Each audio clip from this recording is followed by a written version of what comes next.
Hello, everyone, and welcome to this week's episode of The Bright Side of Life. I am your host, Melissa Bright, and today I am talking to Krystal Jakosky.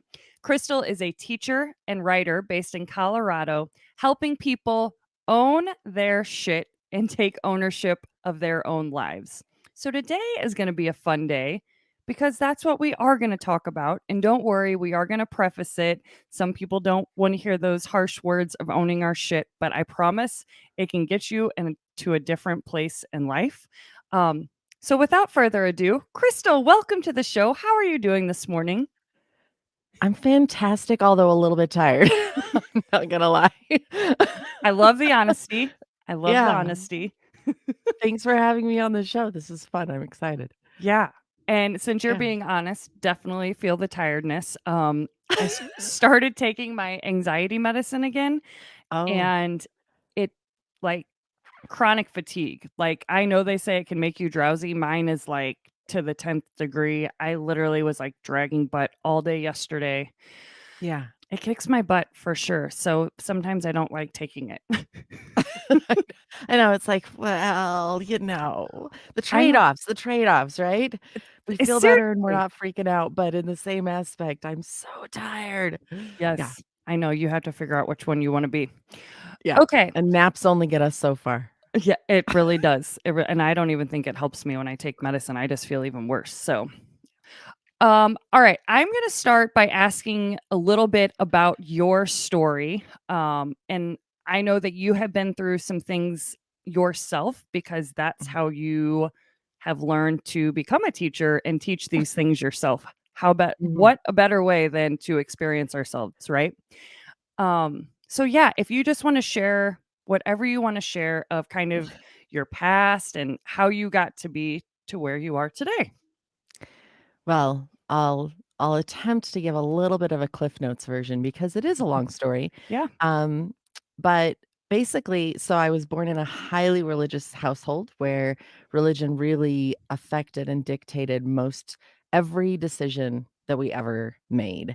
It was always under that cloud, and I came to believe all I needed to do was find a husband worthy, and get married and have kids, and then be that submissive woman that carries the family through every hardship that's ever there? Yeah. And, excuse me. I did that. I did that. I succeeded at finding that husband and having those 2 kids. But along the way, I was raped, and that fed into the submissive aspect of life. And I didn't believe that I could tell anybody that I had been. I felt that I had to tell people that I had actually had sex with somebody else, that it was better to have had um, extramarital relations than it was to have been um, dirtied Yeah. and tainted. And so, that just fed into my marriage for the next 14 years, and my husband loved how submissive and servient that I was, and, along the way, I let him know that it actually wasn't that I had sex, and I did that in our religious leader's church office. I was like, "You know what? I can't live with this anymore, I have to tell you." And, stayed with me, which made me even more submissive because you've got to be that submissive person. Don't be yourself. Don't allow yourself to be that boisterous, joyous, whatever. You have to like every need that somebody else has, let's fill it, let's take Yep. care of it. And I did that with everyone around me. So I was constantly serving everyone else. I was constantly draining my own energy. I was constantly like on this roller coaster of I'm exhausted and I need to take care of myself, but other people need stuff more. And the failure to be able to serve people enough would make me crash and cry. And then I'd get a day of respite so that I could heal.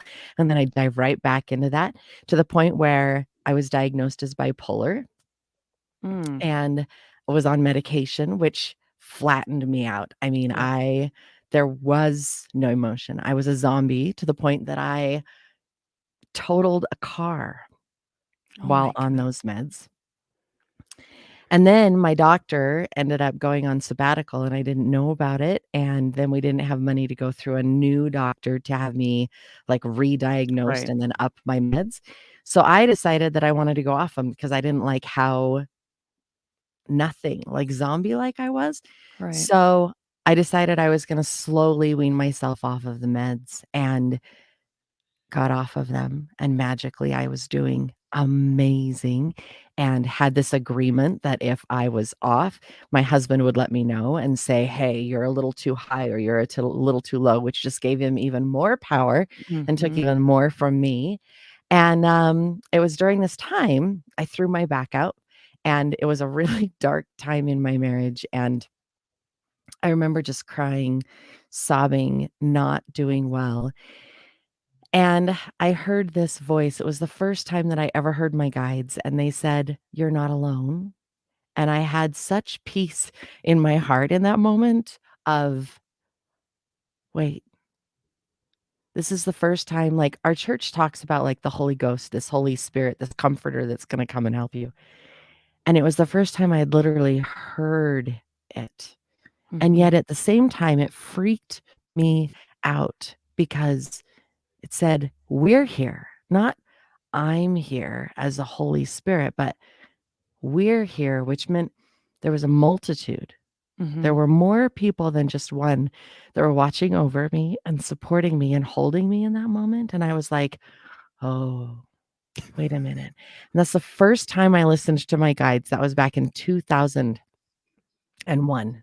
2001. So it was 21 years ago. It's the first time that I heard my higher power, my guides talking to me saying, "Hey girl, guess what? You're amazing. It's okay. We've got you. Just keep tuning in and we'll guide you through this." And so I listened, and they led me to theater. And in theater, I found that I actually had value.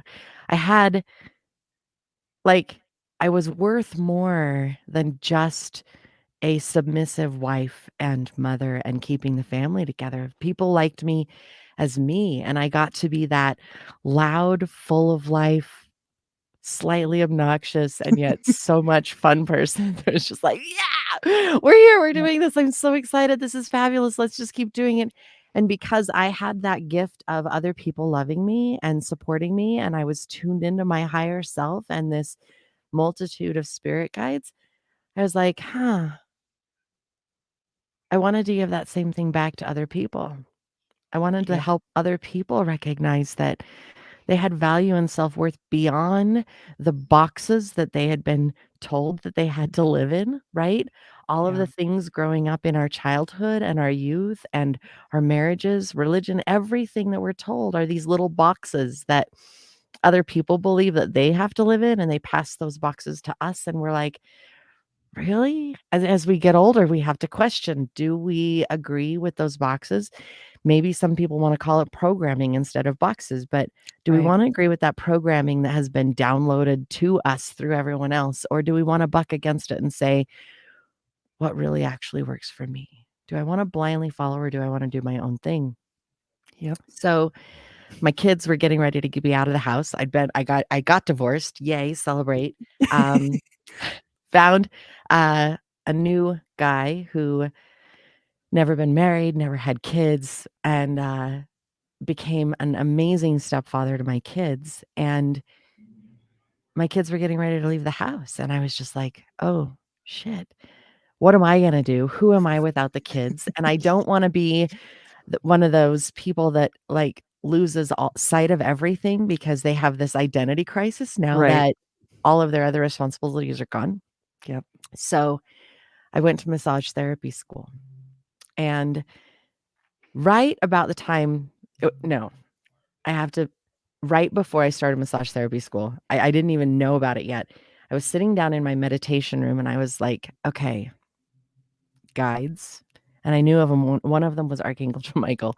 I said, okay, guys, I'm very ready to know my path. And I heard this beautiful laugh as though someone was sitting with me laughing, so like a belly laugh. It was beautiful. And I was like, okay, what's so funny?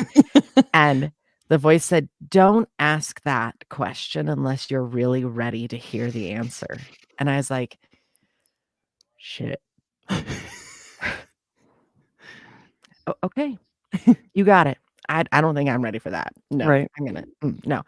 So I put it on the shelf. I was like, let's leave that. Let's Right. run away, go the other Mhm. direction." And I waited. 6 months later, I was like, "No, no, no, no. I really wanna know, what is my path? Where am I supposed to be? What's my journey?" So I asked again. I'm in that meditation room, and I sit down and I say, "Okay. No, really, I wanna know my path." And again, that beautiful laugh. And he says, "I told you, don't ask that question unless you're really ready for the answer." And I said, "No, no, no, no. I think I'm ready." And the next 2 years, I was just slammed and bombarded with these beautiful teachers. And I learned about crystals, and I learned about Reiki, and I learned about shamanism, and I learned all of these tools from all of these beautiful people that were just saying, "No, no, no, no. Why don't you heal this part of you? Why don't you heal that part of you? Why don't you face the fact that you did this Mhm. and heal that part of you?" I cannot tell you how many healers and teachers were put in my path, and massage therapy was one of them. Yeah. And the school that I went to it was a beautiful balance between the anatomy and physiology of it and the energetic side of it. So it just opened up even more. So I'm listening to my guides while I'm in massage therapy school, and I'm guided to the muscles that people are really complaining about, and I'm able to really help them out. And it was fantastic. I absolutely loved it. So as I'm getting ready to graduate from massage therapy school, people are like, "I don't know why, but I feel like I'm supposed to work with you. What do you do?" And at the time I was like, I Yeah. don't do anything. I'm in school. My kids are graduating. Like, I don't know. I'm me." And they're like, "No, Right. no, no. I think you have something that I'm supposed to learn. Please teach me." And I was, "Okay. I guess so. Fine. Let's do something." So that was my start of working with people and transforming their lives. And I would teach them what I had learned, and I would help them clear all of their shit like I had. And like their eyes would light up, and there was this new understanding and this new dawning, and they completely changed, and they were so happy and joyful and grateful. And the journey was a challenge, and yet I learned also through working with those shamans, I learned how to make it a little bit easier. So I use a lot of guided meditations in that.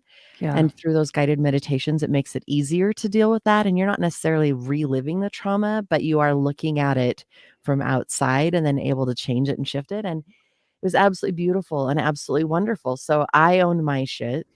I went through a lot. Like, I didn't even touch on my childhood, but other than it was a religious family. Yeah. But through going through all these challenges and all of this upset and pain is where then I was able to say, "Yeah, I learned something new. I went through that. I fed into that. My learned behaviors, my programming meant that I reacted to that person this way and fed into that situation, and it meant that I reacted to that person that way." And it's empowering to understand how our background and our beliefs and our understanding is feeding into and creating what we're doing moving forward. Oh my gosh. So many things to say, so many things to ask you. My first question, and we're going to get to owning our shit and all that stuff. My first question to you, because I feel like I might have people on both sides, like religious people listening, Mhm. and then maybe not so religious people listening. So, from you coming from a religious background, when you say guides, I know you said one was Archangel Michael, John Travolta from I that movie. love that movie. I know. Um, were your guides, are they religious? Were they religious? Are they still religious? Can you kind of explain that? Because I don't want people to maybe tune you out if they're like, she's talking about something that I don't believe in or Mhm. whatever. So just have an open mind. So can you answer that? Yes. Yes. Thank you for asking that, and thank you for letting me dive into that, because the beautiful thing is your guides start with you.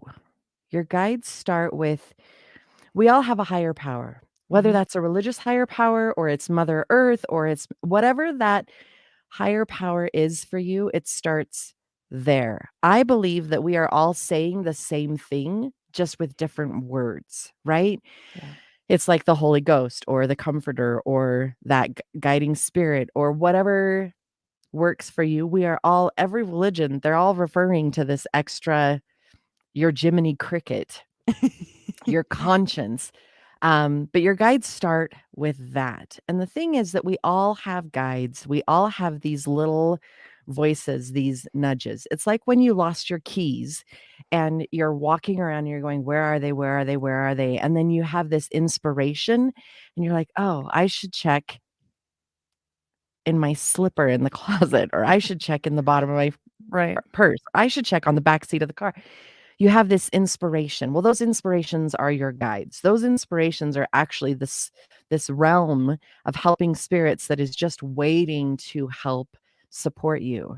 And when you have a funny thought that just kind of pops into your head and you're like, "Wait, where did that come from?" It's Yeah. them saying, "Hey, how you doing?" So it's not like you can believe that it's a very spiritual thing, or you can Mhm. believe that it's a very normal thing that's just, they are with us all the time. And the beautiful thing is that they all just want the best for us. They can see our path. They know where we're going. They know our purest, highest potential, the possibility of who we can be and where we can go. And they're just waiting for us to tap in and say, hey, I need a little guidance in this decision because it's a little bit bigger than me. And I really don't know if staying where I'm at is better or if I should make that shift. So, can you help me out a little bit? They are just dying for us to say hi. And it's like a muscle. It's like when you go to the gym and you Yep. start working out and it gets easier and easier and easier. You just begin with one. You begin and you say, hey, I want to tune in.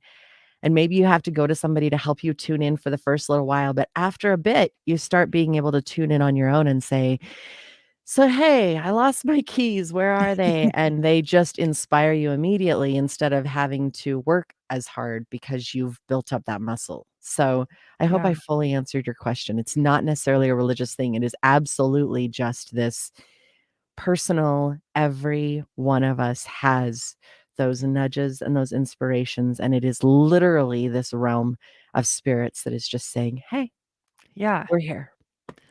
I love your answer. I really, really do. Because I've had several people on my podcast that will refer to it to so many different things. And so I always like to hear your own personal definition. And that really helps. Like, I feel whatever it is that I get, my spirit, my voice, whoever I want to say, it always comes to me in the middle of the night, like around 3 a.m. If there is something that's like really on my mind that I'm trying to solve or trying to figure out which direction, it is just like a one sentence thing. Yeah. And then I have my answer. And it's incredible. The one thing that I always go back to that I say is, for a long time, I have people that reach out to me all the time to be on my podcast constantly. And I am such a people pleaser that for a while I was just saying yes to anybody and everybody. But then I was like, but then where does Melissa's vision still come in? Like, this is still Yeah. her brand, her podcast. She wants to have conversations with people. And all it said was, you don't have to say yes to everybody. Keep aligned with your vision and your message, and that's all it said. And I was like, "Oh, okay. Thank you for that." Yeah. That's so beautiful, and I love that it comes in at 3 o'clock in the morning because that is the time when you are completely undisturbed. There Yep. is no other voice, I'm gonna say that in air quotes, there is no other voice talking to you. Yeah. You're at your most receptive, and it just comes in and gives you such a great little tidbit of, "Guess what? You Yep. get to do you." Yeah, love it. Oh my gosh, it's huge. It's huge. So I love that you said that. Okay. So we're going to define now, what does it mean to own your shit. What, in your words, what does that mean? So, owning your shit is recognizing, and I've kind of already said this, not so plainly. I It's recognizing that your programming feeds into and is a part of every decision, every reaction that you make. So, you're driving on the freeway and somebody cuts you off, and you have a choice in that moment. Do you want to be pissed off and start cussing and throwing middle fingers back and forth and saying, "You a hole, you just cut me off. You're in my lane," which it's not your lane. It doesn't have your name on it. You kind of paid for it, but you paid for the whole freeway through your tax dollars. So you have a choice right then. Do you want to be pissed off and allow that to feed into the rest of your day? Or do you want to let it go and acknowledge that they're driving, I'm driving, it's just a lane, it's fine. Owning your shit is that part of, this is my reaction and I can choose how I want to be. I can choose where I want to go. It also means that our past, there are a lot of things that happen in our childhood and our past during that programming. And through that programming, we end up creating patterns. We end up creating systems, if you will, of how we're going to process and move through life. And some of those come from the trauma that we experience, the terrible experiences, and some of them are in unintentional experiences. It's like that little kid in the grocery store and says, "Mommy, I really want this candy bar." And mom says, "No, no, no, we don't have enough." And the next time they go to the store, they're like, "But I really want this candy bar." And mom says, "No, no, no, we don't have enough." And suddenly this kid watches mom and realizes, we don't have enough. And the kid grows up believing, I don't have enough. And then they make six figures and they still don't have enough and they can't make ends meet because they have this deep seated belief that they got from a childhood point where it's a pattern that they need to clear. And they're like, I don't have enough. But if you go back and you own that and you say, where did that come from? Why do I believe that? Why do I carry that with me? If you can clear it out, if you can heal it and then move forward, if you want to still believe you don't have enough, then you're owning that shit, right? You're owning the Yep. fact that, no, I want to be there. Or you're saying, no, I want to shift this and I want to change it. And that's a gentle one. When we go through trauma, it's deeper and it's more challenging. It doesn't mean that you chose into that trauma in Right. any way, shape, or form. It means that you did go through that trauma, which means that you can then go back and say, that really sucked. This was horrible. And you can give yourself compassion in that moment and say, honey, I love you and I'm going to support you any way I can. And you heal yourself. You recognize the other people in there and that everyone else is flawed and everyone else has challenges that fed into that moment. And then you can move forward saying, yeah, that happened, but that does not define me. That does not have to define my actions moving forward. I get to be something different. I can Yeah. let that, not necessarily let that go because you have to heal it. You have Right. to work with it and you have to understand that. What did you learn from that moment? And how can you be better in spite of it? Yes. I love that.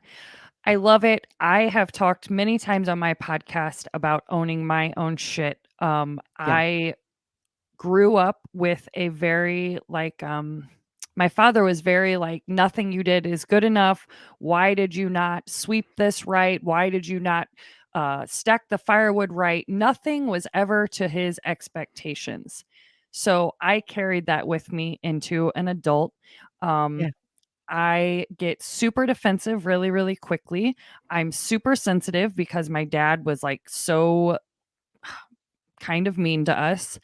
And until I got into the relationship that I am now, which has been my longest relationship I've ever had in my entire life, I really started seeing how I would react to my boyfriend. And it would just be this very quick reaction because I thought I disappointed him. So then I'm like rude to him and I snap at Mhm. him and he would call me on my bullshit. And for a Yeah. while, I would refuse to like listen But then I actually started to listen to him because he didn't do it in a demeaning way and say you're a Yeah. bitch and you're being a, like, he didn't do it that way. And I think that's why I actually listened, because that's not constructive. Um, and he was right. Like, I was not reacting in the way that I should have. He didn't say it rudely or mean. Um, and that was finally like, now when stuff comes up and I start to feel this way, I will immediately say, why am I feeling this way? This really Yeah. doesn't have anything to do with Brandon, and it has way to do back 25 years ago when my dad was doing this. Yeah. Um, that's kind of owning our shit, but we don't have to be ashamed of it. And that's one thing I definitely want to note about this is you don't need to have shame around this. Mm. Like, owning your shit does not mean you need to be shameful. Like, stuff happened to us, guys, but it is Yeah. going to program us to be the way that we are now. And sometimes we need to maybe change. Yeah. And that is a fabulous I love your example because that is exactly how it comes in, especially in our relationships. And I love the communication that you guys have that you've been able to build up, and congratulations on being with him for so long and Thank being you. willing and able and vulnerable enough to grow and Yes. see what that thing is. My husband and I do the same thing. He'll be like a little bit irritable and he'll start picking on me and I'm like, "Dude, that's not mine, that's yours. I'm gonna let you own it, and when you're ready, let's chit chat about it. What's going on and how can I support you?" Or Yep. I'll be like, I just I'm really tired or cranky or this or that, and I'm trying to understand why. Because 'cause he'll ask me, "Honey, how are you?" And I'll say, "I'm fine." And he'll go, "Okay, great. How are you really? What's going on?" I can tell something's in there, and I'm like, I'm this and this and this and this, and I don't know why, and I'm really frustrated, and I don't wanna take it out on you because I know that it's not you, it's my own shit. I gotta figure it out, so just Yeah. give me a minute, and then we'll come back to it." So, yeah, it comes into play in every single relationship we have. It comes out at work because if you're not your own boss, or if you're not your own boss, then there's this subservient, am I Mhm. good enough for the power figure that I'm dealing with? Because that power figure can feel very much subconsciously like a parent, right? I Right. need to please you. I need to make sure that you're happy with me. I need to make sure that I'm accepted and that I'm enough, quote unquote. Yep. And if you are the boss, then you're taking on that role and you may be treating people the way that you were treated, the way that was modeled to you is the way to be a leader, which Yep. may or may not be a healthy way to be a leader. And yet it comes out and you're treating people a certain way because of your shit, because of the stuff that you're carrying around. We are all flawed human beings, every single one of us. And the beauty of that is we can give ourselves compassion and then give everyone else compassion. We don't have to be what we've been programmed to be. We're not AI. We get to change our own programming. Oh my gosh, I love that. And something that I really struggled with for a long time was giving compassion to my boyfriend. Like, Mm, in some areas I could do it totally fine. In other areas, like if he I always go to the dishes one, but he's not even that bad at it. But let's just use that as an example. Like, I will have no compassion of why he can't put the dish in the sink, but yet mhm, my shit is strung all over the bedroom or something. And it's like, finally I realized, no, that's Melissa, you're doing the same thing, just mhm, not with dishes. mhm, Um, and you can always take that deeper with however much you want to have compassion. And something that I've realized is a lot of times, like when we're upset with another person, it's usually a reflection of stuff that we haven't dealt with ourselves. mhm. Am I saying that right? Yeah, yeah. Your Okay. relationship with others is merely it's merely a mirror of the relationship you have with yourself. So Yes. everything that's going out, everything that's being shown out is actually what's within. So, like, if you're insecure with other people, it's really because you're insecure in your own skin and you're like, "Argh, there's Yep. something off. There's something." Yeah, Yep. yeah. You It's said the it better mirror. than I did. Yeah, it's the mirror concept. Everything that you're putting out is coming right back in. If you want respect, you have to give respect. If you Yes. want compassion, you have to give compassion, especially to yourself. Yeah. Yeah. I love that. Okay. So, what then this might be an obvious answer, but let's answer it. What Yeah. blocks people from healing? Sometimes we don't know.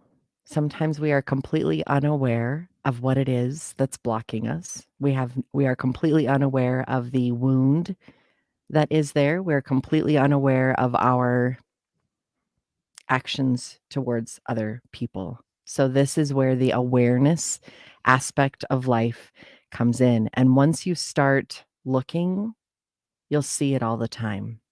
Once you start paying attention to your interactions, you'll recognize it more. And that can be just paying attention to your actions. Maybe you're a journaler. You can go back through your journaling thing, your journaling entries and say, where have I, let's just read through these and see if there's a pattern. Oh, I'm constantly blaming people for this, or I'm constantly upset about this. I can see there's a pattern there. Or in your day-to-day life, maybe you just pay attention to your emotions or how you react to things. We don't necessarily know until we start looking. And you have to be willing. You have to be willing to start looking because it's scary. We have created that pattern to protect ourselves. We have created that pattern to avoid the pain that would come if we didn't have that, if we didn't have that behavior. So once you start paying attention, once you become a little bit more aware, then you have the next possibility, which is to look a little bit deeper. Where did that come from? Why do I do that? And then do I want to change it? Because just because you recognize that it's there doesn't mean that you actually want to change the behavior. You may find something and say, no, I'm fine being that way. I am absolutely fine owning that one and saying, yeah, I'm that way because I'm not going to let anybody else take advantage of me because ABCXYZ, right? Yeah. But that's still in the awareness. That's still recognizing. And you give yourself permission. That goes back to the mirror. You're starting to give yourself permission to be you Yep. in who you are because you're owning your shit, which means that then you're mirroring back to everyone else. You have every right to be who you are and how you are as long as you're owning your shit. I have to be clear. I am not giving permission to anybody to just be a douchebag or an asshole. I am not giving permission to anyone to be a bitch and just say, it's who I am, permission to be me. No, that is giving yourself permission to hurt Yep. others. If you are not looking at the depth of who you are, if you are not finding compassion and understanding, you are not embodying the entire thing, which is owning yourself and working on yourself first Yep. before you start pointing fingers and telling other people that they need to do it. Yeah. Change comes from within. Oh my gosh. I love it. I just want to say preach, preach, preach. I And one of the biggest things that I definitely want people to know is when you do go to these depths and you find out shit that's not so great about you and these qualities that you might have compassion for yourself. This doesn't make you Mhm. a terrible or a bad person. Once again, we can't say it enough. This is because of how we were raised, our experiences. That doesn't mean we get to blame other people. We do have to own it because that's how you're going to grow. But that was one thing that I needed to realize. Like just because I do react and I am sensitive, I'm not going to say, "Oh, I'm a bad person because I'm sensitive." I just need to shine the light on it and say, "Okay, well, I'm a sensitive person, but that doesn't mean I get to react in meanness or however I would." So a lot of compassion has to come when you're doing all this stuff also. Yeah. I was recently dealing with a lot of social anxiety, which was a completely new experience for me. I've never dealt with it before. Yeah. As a little kid, I was very outgoing and I just loved everyone. And I never questioned myself. I just Right. enjoyed connecting with people and having those relationships. And recently, like starting in January, I had COVID. And then all of a sudden, every interaction I had, I was questioning and I was like, what's going on? What am I doing? And I promise this is going to come right back to owning it. It's not a side tangent, I promise. Well, I mean, it kind of is, Right. but I believe um, you. yeah. So I'm dealing with this, right? I'm dealing with social anxiety. I have a conversation with somebody, and when I leave that conversation, I'm totally questioning myself. What have I done? Did I say something wrong? Was I talking about myself too much? Was I not compassionate enough? Did I, like questioning what do I have to fix? I'm sure that there's something I Yeah. got to fix because I'm sure that I offended them in some way, shape, or form. And really just it was tearing me apart. It was so difficult. And in the beginning, it was traumatic because I didn't know where that was coming from and why was I so insecure, and now I'm working with it, right? I'm owning my shit, Yeah. and I talked to my sister-in-law, and I was telling her about it, and she brought clarity and understanding to me, and she said, "It's one of those parts of us, it's one of those sides that we don't like, right? You've found a new issue, and the natural reaction is to push it down and hide it. But when you push it down and hide it, it squashes it and it just grows and gets Yep. bigger in the darkness because it's anxiety, right? It likes to hide and it likes to kind of sneak up on you. Yeah. So she said, when you start embracing the anxiety and saying, yeah, I have that, and that's okay. Yeah, Yep. you're a part of me. I see that you're a part of me. It means that instead of growing, I can now look at it and go, "Oh, yeah, that's my anxiety part. Hey, buddy." And you give it a little pat on the head and you say, "Yep, you are absolutely a part of me." And because I recognize that that's you, I'm not going to get as anxious the next time. Now I've shined the light into the corner and the boogeyman happens to be this tiny little scared girl, right? Instead of Right. this gigantic monster that's hiding under the bed or whatnot. So I shine a flashlight and now she's not so big and she just is this little girl looking for a little bit of acceptance. And I get to say, yeah, I see you. I'm going to accept you as a part of me because you are a part of me instead of squashing you down. And then the next time that I'm dealing with somebody, instead of freaking out as I walk back and then start texting them, "I'm so sorry if I offended you. I'm so sorry if instead of jumping off that cliff of insecurity, I'm able to go, "It's okay. You're Yep. okay. Things are fine." It's part of that owning it. You recognize a piece of you. You see that it's there. You see how it's affecting you, how it's affecting other people, and then you figure out, how can I live with this? How can I acknowledge that that's there and that I'm working with it and then move forward? What do I Yeah. want to shift and make it better? Yes. Oh my gosh. That's totally huge. It's amazing that you said that, and like you said, you had to recognize it and just be okay with it, see it, say what's up to it, because that's what we do in life all the time. Like when we're scared of something, we just cannot accept the fact that we're scared. We are going to Mhm, be scared doing so many things. You're not just supposed to be without fear. Fear mm-mm, is actually a great guide because it means that you care about something so much and you really want to get to this other place. We just mhm, can't have fear not let us do it, keep us back from it. So if you yeah, actually like recognize it and be like, yeah, I'm scared of shit, but I'm not going to stop myself just because it is. Um, yeah, you recognize that you are scared and instead of being like, I'm not scared. I don't know what you're talking about. right. Cause I would call bullshit on that really quick. Nope. You might wanna own that. Yeah. Yeah, exactly. Okay. So I have been recently talking to a friend that is currently going through a lot of, I don't even want to say issues, but okay, I'm going to read to you what she read to me, and I'm not going to say who this friend is. She knows who she is. And I told her that I was going to do this because I want to try to help her a lot. But I'll just say what she says, and then you can kind of give me what you think. I have a friend that says, when I don't have someone telling me what to do or how to be, I just become nothing. Her motivation and validation comes from the outside world, and if she doesn't have someone praising or validating her, she doesn't have reasons to do anything. She has been this way all of her life, from her parents telling her she has to be perfect, she has to hide her emotion, she can't cry, she cannot be weak, and she literally is just this mold.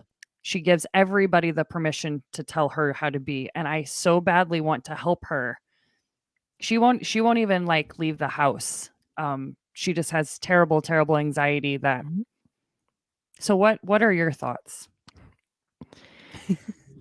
Well, my first thought is that she is so totally first off, I love her, and I just wanna send her tons of, like, compassion and understanding because I'm sure that she's not the only one that's in that space. There are a lot of us that live in the, um, approval of others. Mm, It is absolutely a human nature to need approval and compassion and connection from other people.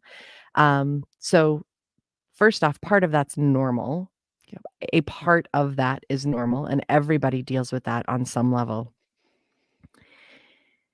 The other thing is that I tell everyone you need to tune into your own voice. You need to find your own voice and you need to tune out the other voices. Society is going to tell us that you have to live this way, you have to live that way.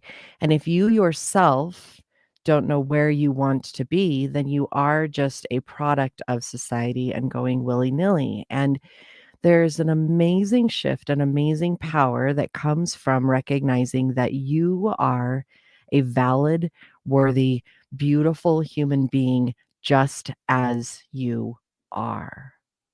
I would encourage her to find ways to find self love.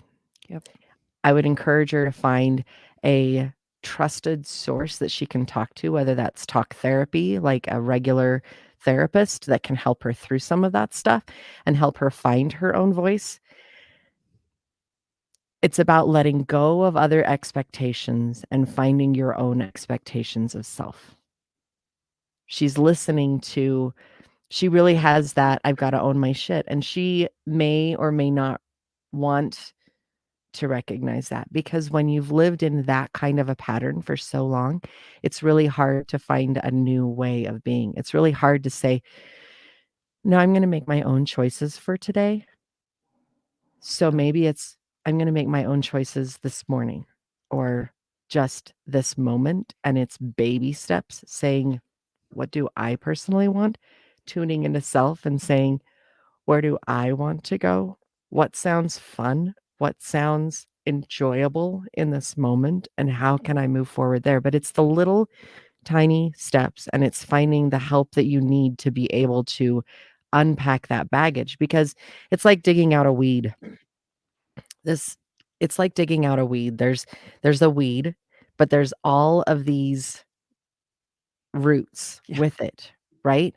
And if you don't dig out that entire root ball, if you leave even one little strand, that weed is just going to come back and it's going to rear its ugly head and you're going to have to try to pull it again. And you're revisiting that same thing over and over again. So you need a little help making sure that you get all of the roots. And oftentimes we have a hard time doing that by ourselves. yeah, So we need a little assistance from whoever it is that works for you and however you can get that help to just dig a little bit further. You go a foot around everything so that you can get every bit of that root out and move forward in your own steps instead of the learned programming you've been given. yeah. Oh my gosh, I love that you said that. I told her a lot of this already. Um, my biggest thing that I want to help people with is giving them actual tools and actual like tips and what does that look like in everyday life, Mhm. because that's what we're dealing with every day. Like we're dealing with Yeah. single moments and like how did you handle that situation in a single moment?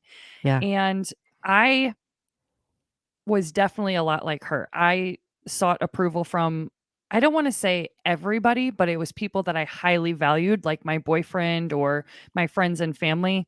And Yeah. when they weren't okay with my decision, then I would question myself, especially coming from somebody that doesn't have parents now anymore at all. now I do need like I can't go to my parents. So now I have to ask other people.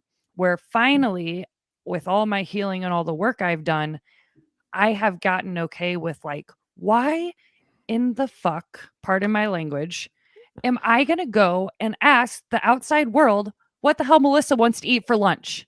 Take any example you want and throw that in there, but why are you going to go ask the world what I want? I know what I want. And if you Yeah. don't, just sit with it and it will come to you. And we don't need approval from other people. No. No. I mean, we do a We, little bit because that's human nature, but yes, largely we shouldn't be looking to other people to make those decisions for us. What am I going right. to wear today? What am I going to do today? In the same aspect, there's this concept that too many choices freezes us into Yeah. fear and uncertainty. Too many choices actually makes us unhappy. So if you're one of those people that wants to start making your own choices but you don't know how to make those choices, maybe you minimize your choices. Yeah. Maybe you reduce the number of the color of clothes in your closet and you say, "You know what? I'm just gonna stick with this and this because it's easier to say I'm gonna wear that than it is to face the entire closet going, "Oh my gosh, what am I gonna wear today?" And you stress out. Or maybe you minimize the my husband and I do 5-2-1. So for dinner, if we're gonna go out to dinner, he'll say, "Well, where do you wanna go?" And I'll say, "I don't know. Where do you wanna go?" And, he'll say, "Okay, here we go." And he'll look up 5 restaurants and he'll say, "Do you want American? Do you want do you want, like, burgers? Do you want pizza? Do you want Indian, Chinese, or Mexican?" And I'll say, "Well, I'm not really no burgers and no Chinese." That takes it down to 3, so I'll get rid of 1 more, and he'll go, "Okay, well, out of those 2, I want Indian," and we'll go eat Indian, but we reduce the amount of choices, and it's easier to make that choice, it's easier to make that decision. For breakfast, if you're someone who's, like, struggling to start to make your own decisions, maybe instead of having, like, 5 cereals, you only have 1 or 2 cereals, or instead of having like eggs and bacon and sausage and pancakes and all these options, you're like, "No, no, no, I'm just gonna go with eggs and toast," or I'm just gonna you minimize that, you reduce Right. it so that it's not so big, and yet it's just that one choice at a time. Instead of looking at the whole day and going, "Oh my gosh, I've gotta spend a day making my own choices." No, you don't. You're gonna spend this moment making this choice. This one right here, and then when that one's done, we'll see what comes up. But Yeah. it's little tiny steps. It's one moment, one just one decision at a time. Yep. Yep. Oh, I'm glad that I was right in that because like I want to start helping people with this a Yeah, lot.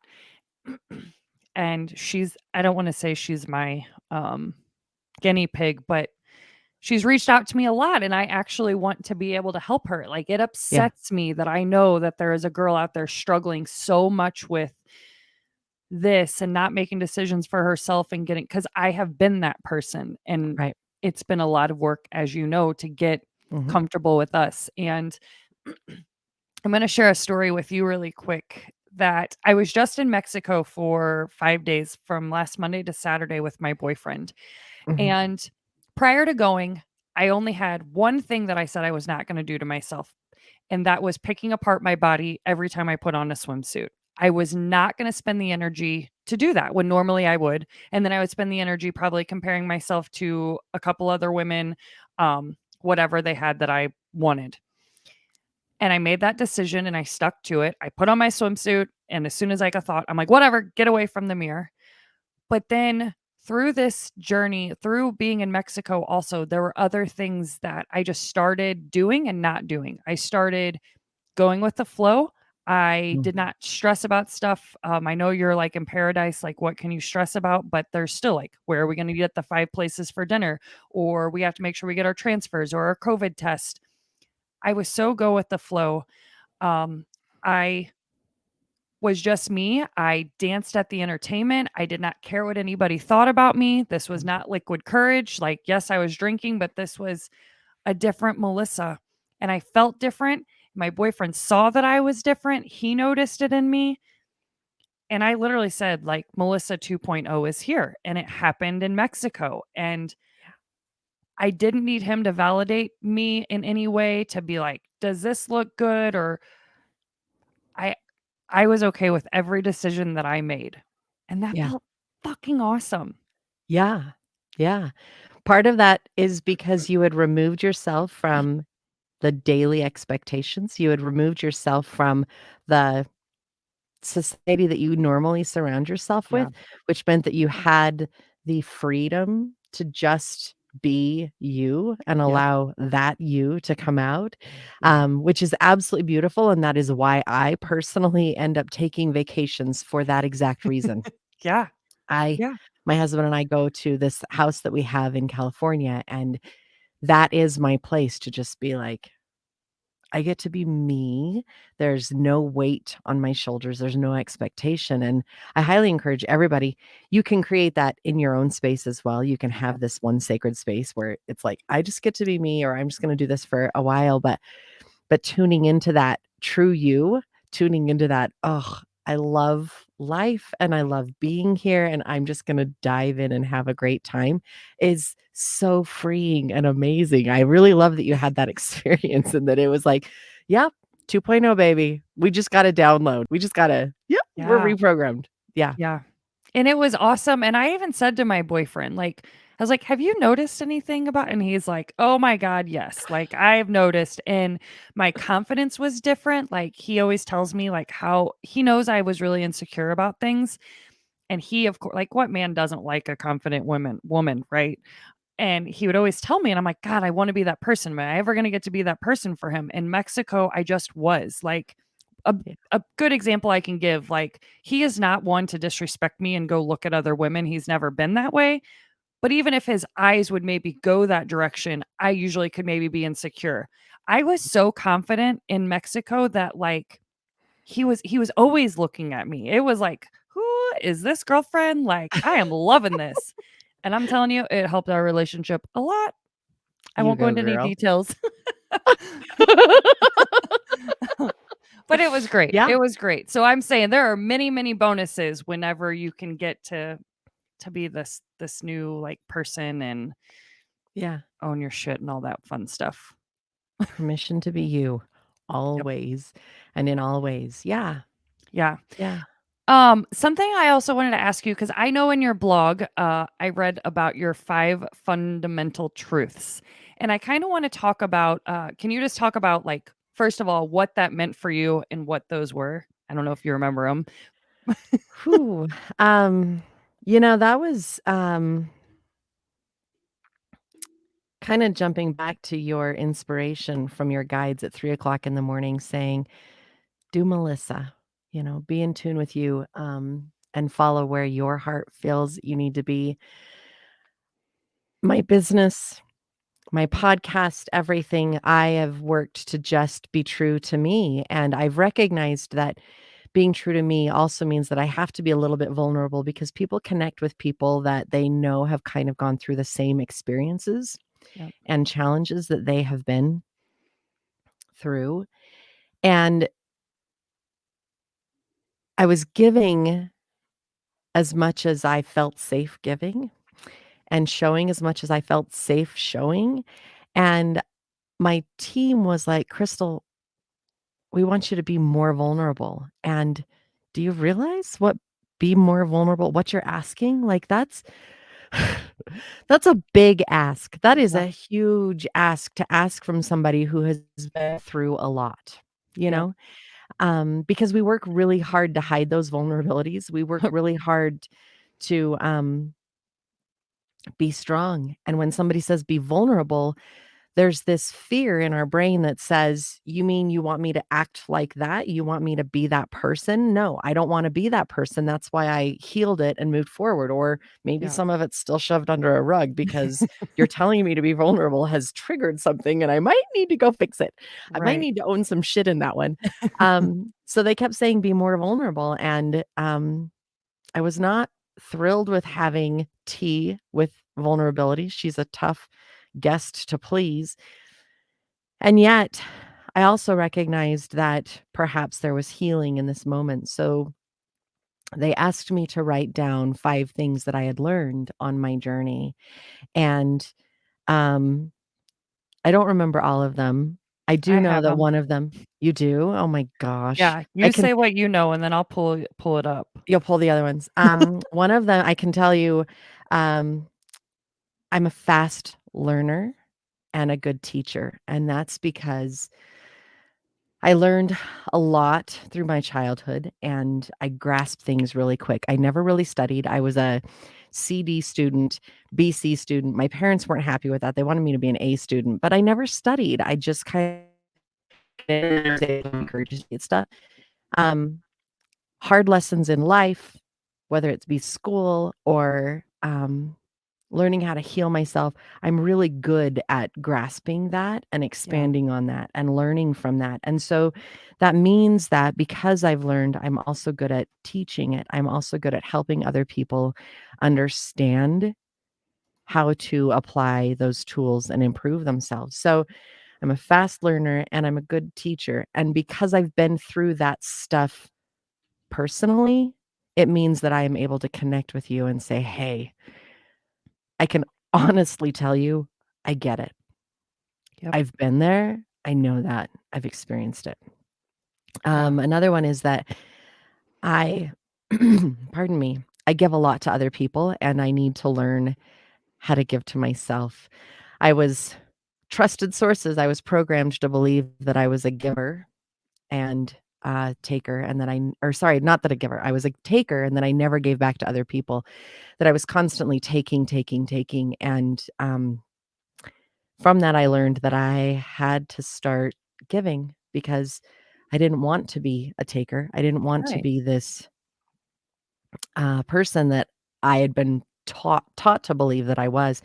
So I started giving to other people, but I started giving to the point where it was detrimental to myself, and I lost myself in that and failed to take care of myself. And so now I recognize that I have to give just as much to myself as I give to everyone else. It's that mirror, that relationship with yourself, right? So I learned that self-care is paramount. I'm a finite resource. There's only so much of me to go around, and if I keep giving it all out, who's going to fill me? Who's going to fill my needs and my wants and my desires? And if I don't speak up, nobody else is going to know because we haven't mastered telekinesis yet. We do not read each other's minds. We do not have the ability to know, oh, she just needs a hug right now.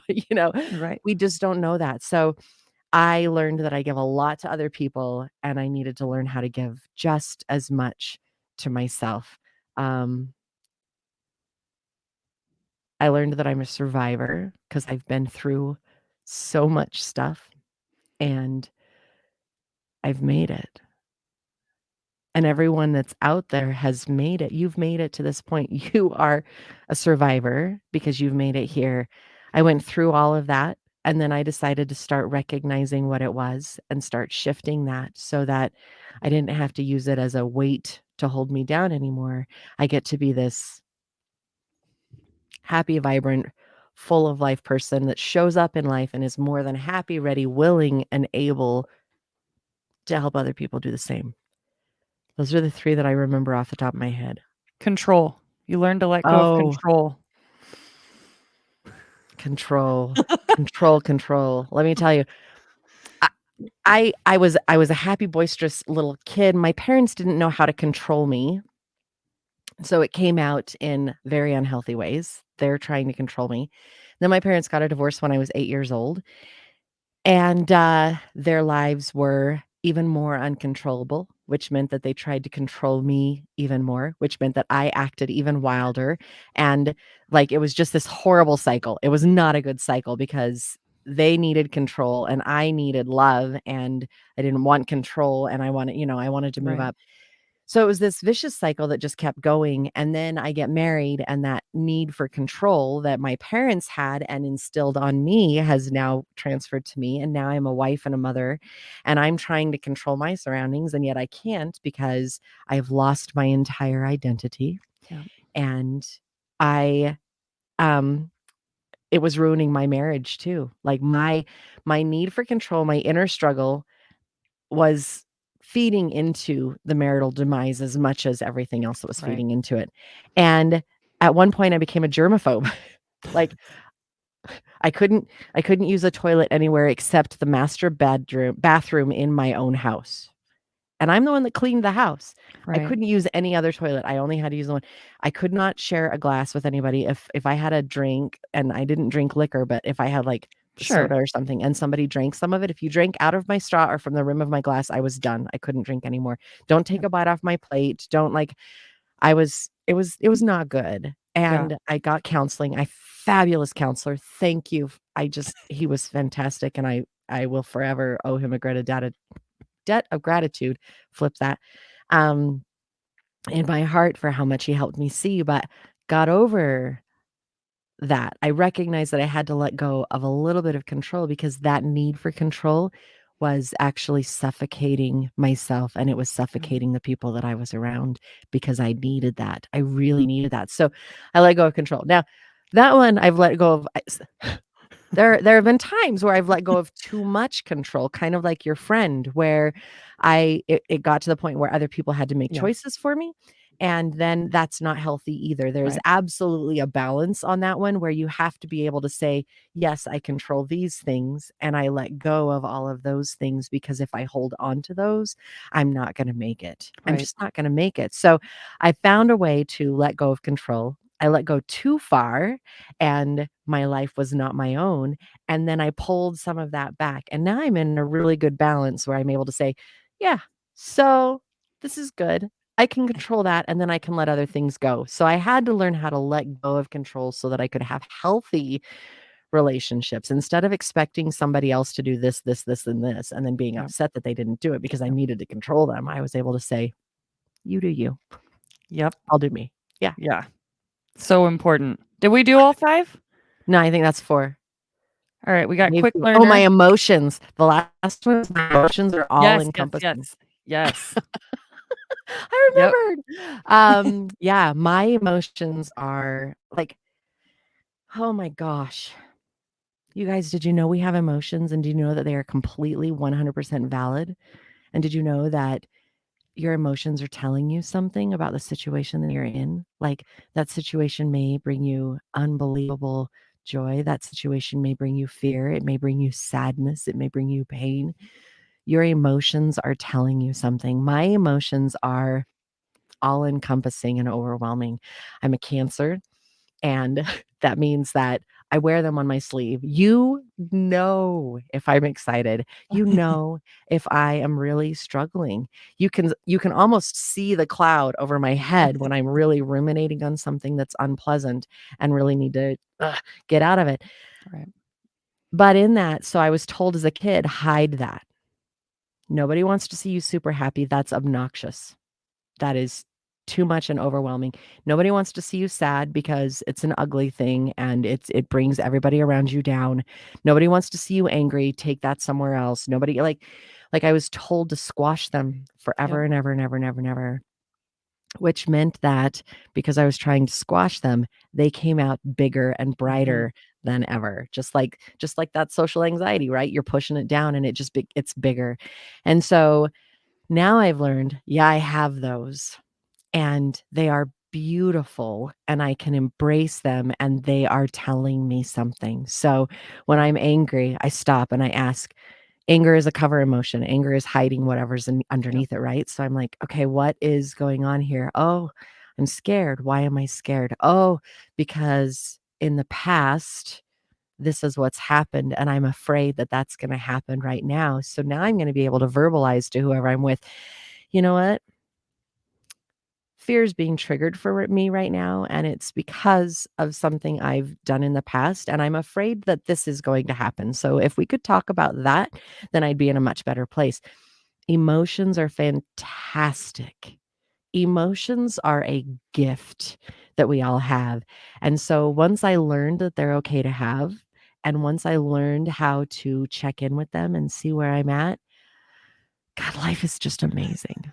Life is fantastic Yep. because of that. So, the 5th one, emotions, yeah. Yeah.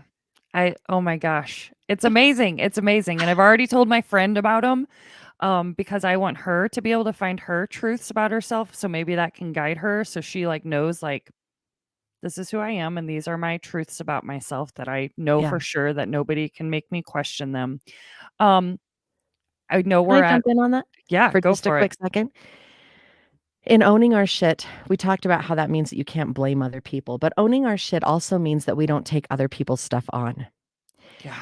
It's really easy for us to say, "I'm me and I've got this." And when somebody else is upset, when somebody else is angry, when somebody else is irritated and they are dealing with their shit, it's oftentimes that we ourselves go, "Oh my gosh, what's wrong with me?" because they're that way. And we try to take on their emotion. We try to take on their shit so that they're better.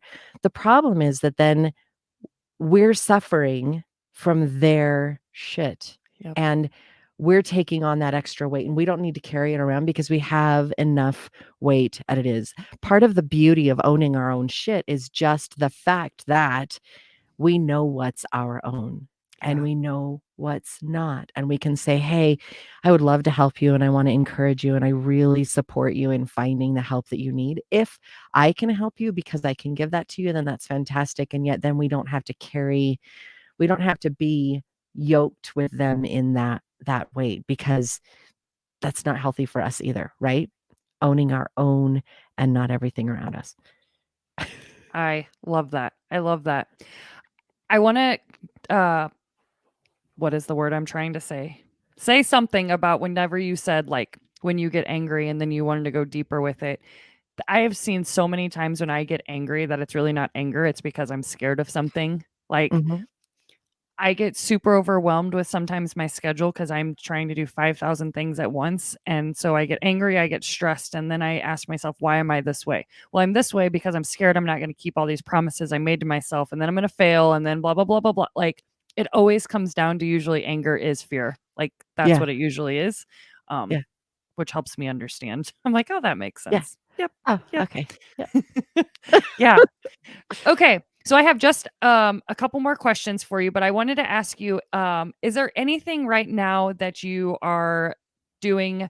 I want people to be able to connect with you if they love everything that you're saying. So do you have any courses or anything that you are doing right now? Yes, and the one that I'm so happy and proud of, it's just great. It's online, it's called Intro to You, and this course brings you in touch with your higher self, with those spirit guides that are just waiting to help you. But it introduces you also to your other three bodies. You have four bodies. You've got your mental, you've got your physical, you've got your spiritual, and you've got your emotional. And every one of those bodies needs something different. They all need a little bit of self care. If you need spiritual self care, then that might be going to church, that might be going for a hike in the woods, whatever. But this course teaches you more about yourself and it helps you get in tune with yourself so that you can move forward. It helps you find your own voice by tuning out all of the other voices that are out there. And there's a lot of guided meditation in it and a lot of journaling courses. So, for everyone that's listening, for all of your fabulous, wonderful listeners, we're offering 10% off on that course. If you go to krystaljakosky.com and then the intro to you course, just using the coupon code BRIGHTSIDE. I love it. I love it. Thank you so much for doing that Yeah. for my listeners. I greatly greatly appreciate that. Yeah. And you just said the website. Can you say it again? Yeah. It's krystaljakosky.com. That's me. Just look me up.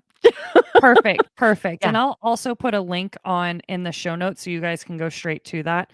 Um, I just have one last question for you, Krystal, and I Yeah. ask all my guests this. Uh-huh. In your own words, what does the bright side of life mean to you? Ugh. The bright side of life to me is, other than sunshine and rainbows and sunflowers, it's literally just owning me. It's giving myself permission to be me, to be open, to experience everything in its fullness and understand where I'm at and what I'm doing. It's those connections with humans that are so uh life would not be life without being able to connect with people like you, Melissa, and all of our friends. It's just like those connections in a real, honest, authentic space. That's the bright side for me. Yes. I love it. That was beautiful. I love hearing everybody's different interpretations of what that means. It's beautiful, and they're usually like they're so unique to like those people's experiences and like what they value so much. So I love that. Krystal, thank you so much for taking the time today to come and share all of your knowledge. It was amazing having you. Thank you so much for chatting with me. This has been absolutely fantastic. I really appreciate it, Melissa. Yes, absolutely.